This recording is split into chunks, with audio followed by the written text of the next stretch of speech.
It was a historical week because Bill Belichick, one of the greatest coaches ever, parted ways with the Patriots. Well, they have officially hired Jerod Mayo, former linebacker, first-round pick for the Patriots. Played there for about 8 years, 2008 to 15. He was Rookie of the Year, two-time Pro Bowler, All-Pro, Super Bowl champ, and he's been the Patriots inside backers coach for the last 4 years and change. He also had a defensive coordinating title as well. Not sure if he called plays, not sure if he didn't. Shady, I saw on social media that you were happy with this decision, but break it down. Did the Patriots get it right with the new hire? Because this is huge. You know, I actually like the hire.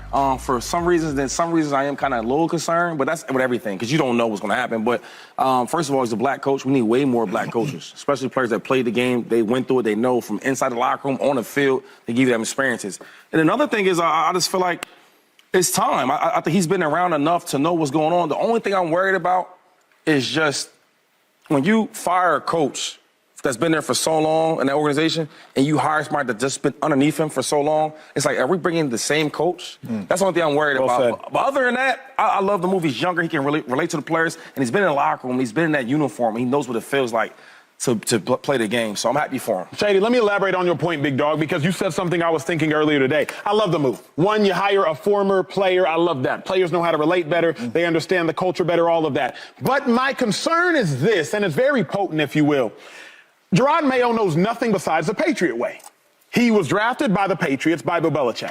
And then his only coaching experience is Bill Belichick's. So Jerod Mayo is always going to default to his only knowledge, which is the Patriot way. We've all been in relationships with individuals who only know how to operate based on the relationship they have seen. So if their parents argue, they argue. Their parents was peaceful, they was peaceful. Whatever the case may be, like, if they don't have any other relationship experience, that's how they are going to operate. So Mayo only knows, okay, Monday's going to be our off day, Tuesday we're going to watch film, Wednesday we're going to get it going.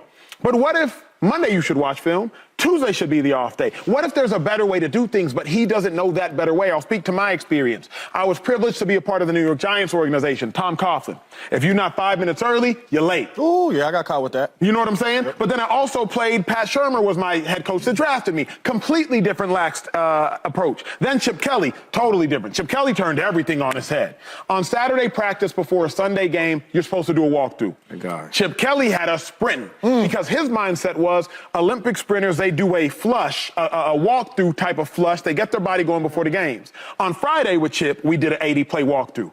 Typically, organizations, on Friday, you're doing a little more and you walk through on Saturday. Most organizations, on Monday, that's your practice day. Tuesday's your off day. But with Chip, Monday was our off day, Tuesday was our practice day. So I just have different experiences from being in different places. So if I were to ever coach, I'd have an amalgamation of all my experiences. Mayo only has one, James. That's my concern. But see, that's why, I mean, I love the hire, number one, but that's why I think it's a great hire, because he's been in this building and that is all he knows. But he sat in that locker room and he sat next to dudes like you, like, I don't like how Bill doing that, man. Why?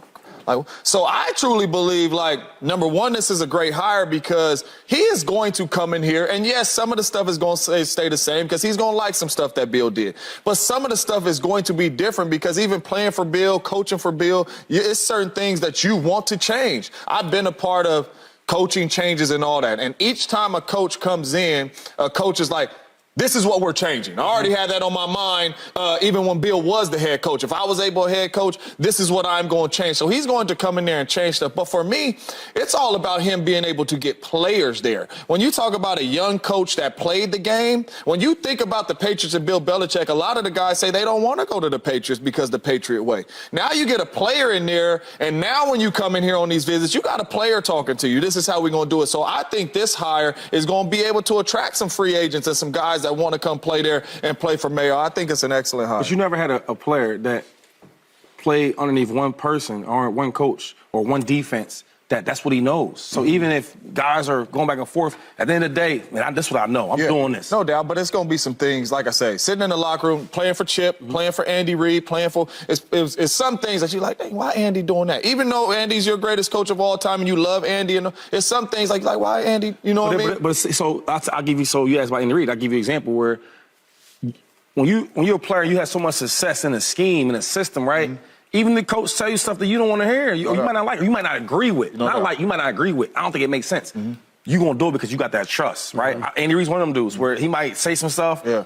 I might look at, you already said? But yo, I'm doing it. No doubt. Some dudes just like, I don't want to say like fooled.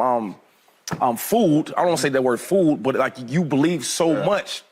That's where great leaders come from. Yeah. So He you just just don't have to automatically earn do it. it. Yeah, he that's gotta all, earn that's it. all I'm saying. Where a dude like Belichick has so much high. It's like, yo, we might not like Acho, but we gonna do this because look at he got 6 rings. Yeah. Joy, get in here real quick. What do you make of the hire? Do you agree with it? Not do you agree with it, but do you love it? I do love it. We do need more black coaches. Yes, we do. So I love that. I love that this was already in the works. So it may have seemed like a quick hire, but it obviously wasn't. This is something that they had been planning for.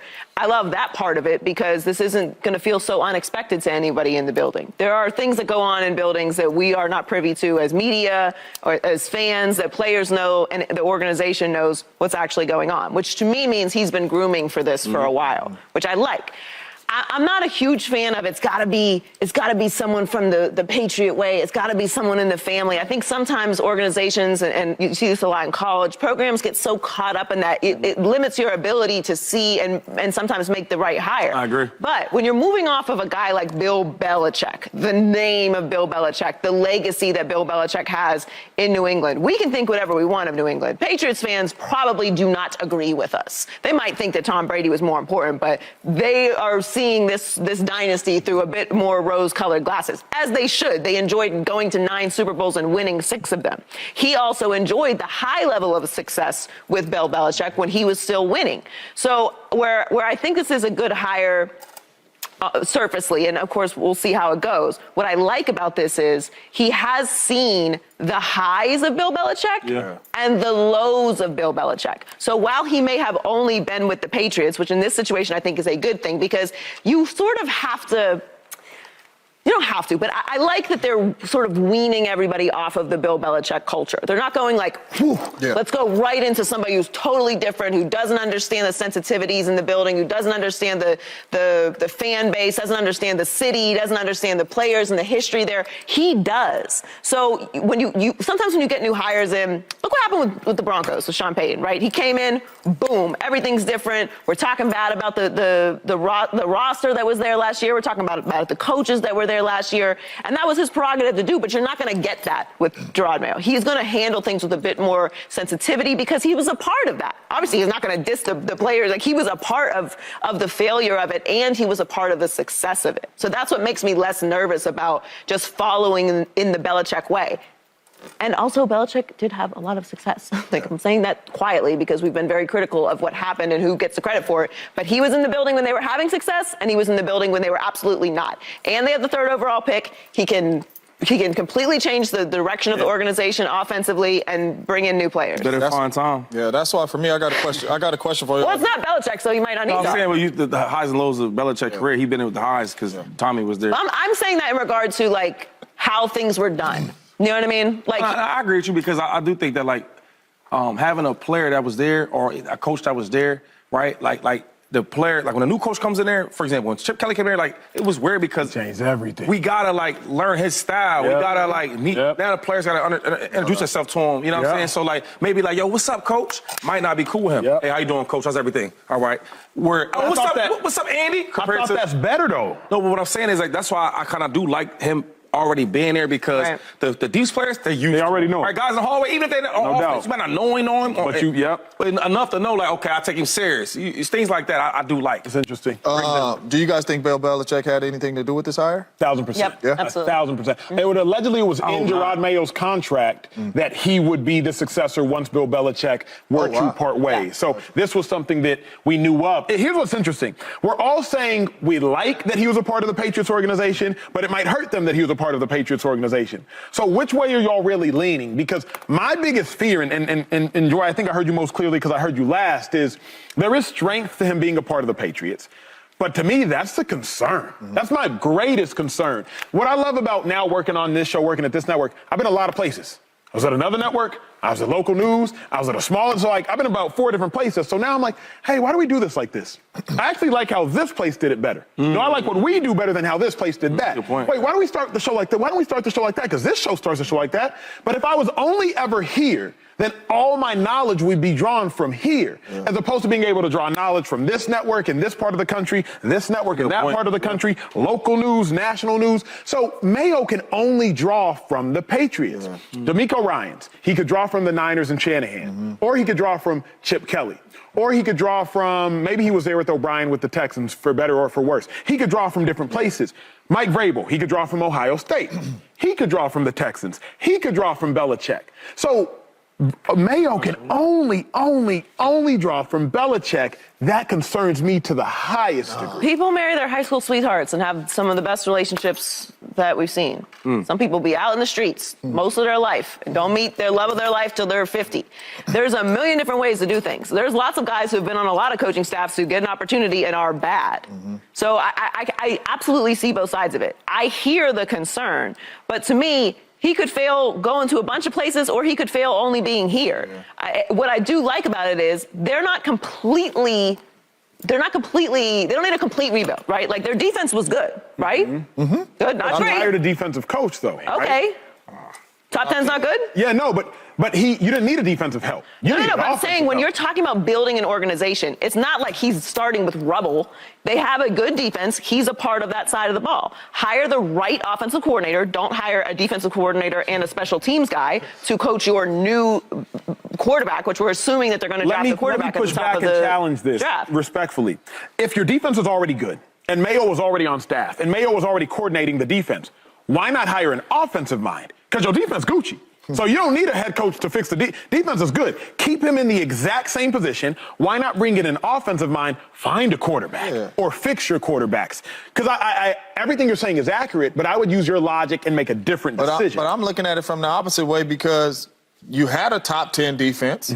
Leave the dude that's been in there coaching this top 10 defense. Right. You know what I'm saying? So the defense don't got to learn a whole defense. Who knows where they might go learning the whole defense, different terminology from a different defensive coordinator. You got the same defensive coordinator.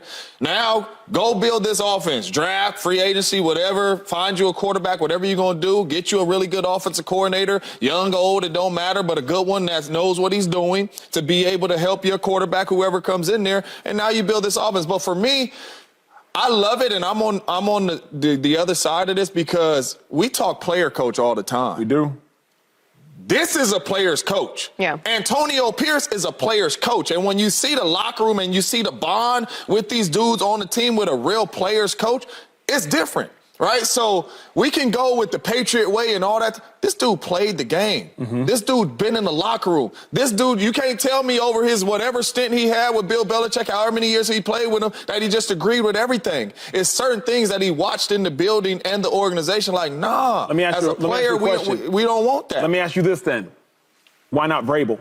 Mike Vrabel was in that division. Mike Vrabel has won the division before. He's upset Lamar Jackson when Lamar Jackson had a 14-2 season, a unanimous MVP. Mike Vrabel was a linebacker for the Patriots. I believe he won more Super Bowls for the Patriots. I believe he has more individual accolades as a linebacker for the Patriots. He had higher highs with the Patriots. Mike Vrabel also was with the Texans, was with the Titans, was at Ohio State, and has much more coaching experience. Obviously, I believe it was in Mayo's contract, but would you be more excited about Vrabel, who checks every box you're speaking of, former coach, but checks boxes that Mayo can't yet coach? Well, see, I wouldn't do that, because we haven't seen what the young fella can do yet. Okay. Right? I think that's everybody on the outside looking in. Vrabel played, and we've seen what Vrabel did as a head coach. So it's like, hey, man, the sexier pick or sexier hire is Vrabel. But the young dude could be special. And we don't know, and he's played and been there in this Patriots organization as well. Subscribe here to get the latest from Speak, and go watch a few segments from our other shows on FS1.